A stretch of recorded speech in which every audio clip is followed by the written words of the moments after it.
Hello बच्चों, कैसे आप लोग। I'm Tarun Gupta, your maths teacher mentor. Welcome to my channel maths by Tarun. हाँ जी बच्चों, सो एप्लीकेशन बेस्ड क्वेश्चंस हम कंटिन्यू कर रहे हैं। So we have done already 10 questions, so I am starting with 11th start कर रही हूँ मैं आज। So reading the question.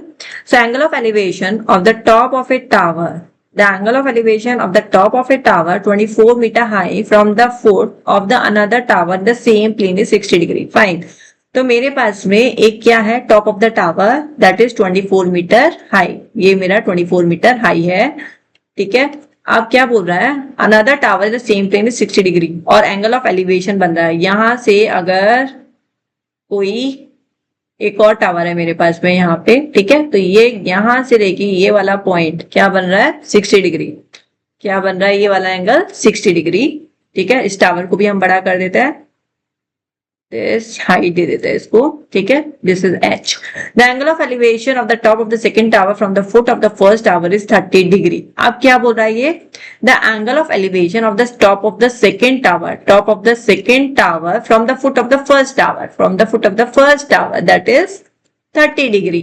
आई बात समझ में। तो ये हमारा 60 डिग्री है, ये हमारा 30 डिग्री है। इसको हम ज्वाइन कर लेते हैं parallel to the base, right. Find the distance between the two towers, हमको इसके बीच का डिस्टेंस निकालना है, this x and the height of the other tower this h. also find the length of the wire attached to the top of both the towers. तो ये वाला हमें एक और पॉइंट ज्वाइन करना पड़ेगा, हमें ये वाला पॉइंट जो कि इन दोनों का डिस्टेंस भी निकालना है, wire attach to both the points, ठीक है।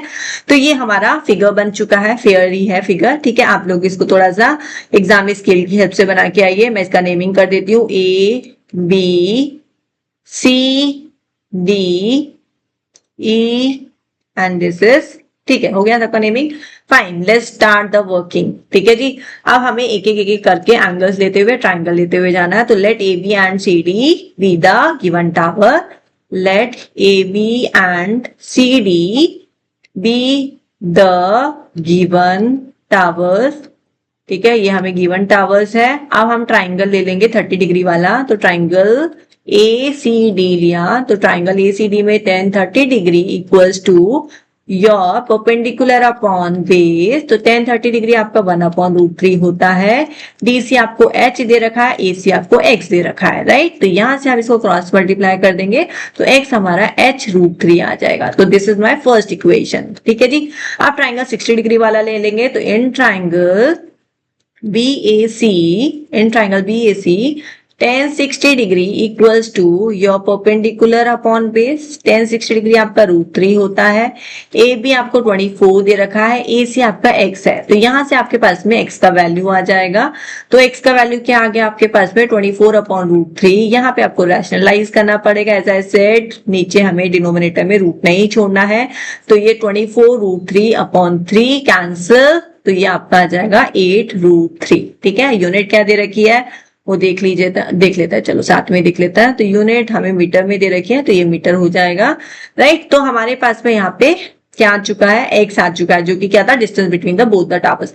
अब यहाँ पे x आ चुका है, this is my second equation. अगर मैं सेकंड को फर्स्ट में पुट करूं, पुट इन फर्स्ट, ठीक है, तो यहाँ पे मेरे पास में क्या आ जाएगा, h भी आ जाएगा। तो h क्या है, x/√3, ठीक है। तो h क्या है हमारे पास में, x का 8√3/√3, तो √3 से √3 कैंसिल हो जाएगा। तो h हमारे पास में क्या आ गया, h हमारा 8 मीटर, ठीक है जी। तो इतना समझ में आ गया। तो यहाँ से हमारा 8 मीटर ये x आ गया, this is our distance between both the towers.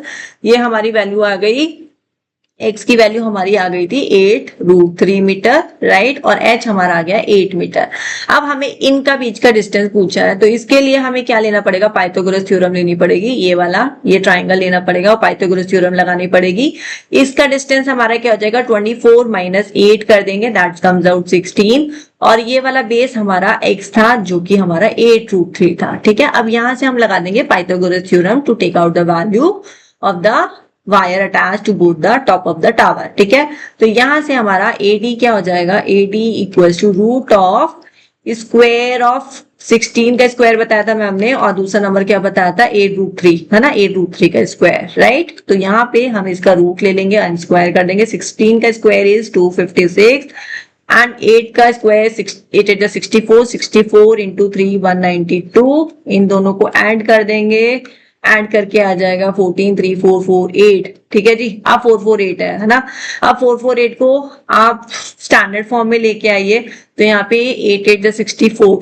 ठीक है, 64 into, okay I am writing है, आप अपने आप से करिएगा, इसका वैल्यू आ जाएगा आपके पास में 8√7 मीटर। ठीक है, आपको टाइम नहीं खराब करना है। ठीक है जी, आप लोगों को टाइम नहीं खराब करना है, आपको यहाँ पे भी छोड़ के एक बार के लिए आप दूसरे क्वेश्चन अटेम्प्ट कीजिए। अगर आपको जैसे ही टाइम मिलता है, come to this question back और इसको पूरा सॉल्व कर दीजिए। ठीक है, इसको पेंडिंग भी नहीं छोड़ना है, पर इसको टाइम भी नहीं लगाना है कि आप स्क्वायर रूट निकालने में आप यहाँ पे टाइम खराब कर रहे हैं। आप फैक्टर्स निकालने पड़ेंगे, पेयरिंग करनी पड़ेगी, तो 8 8 64 का पेयर बनेगा, तो 8 बाहर आ जाएगा, √7 अंदर आ जाएगा। ठीक है, इस तरीके से आपको क्वेश्चन करना है। इजी क्वेश्चन था, स्टेटमेंट भी लिखनी है, मेक श्योर भूलना नहीं है।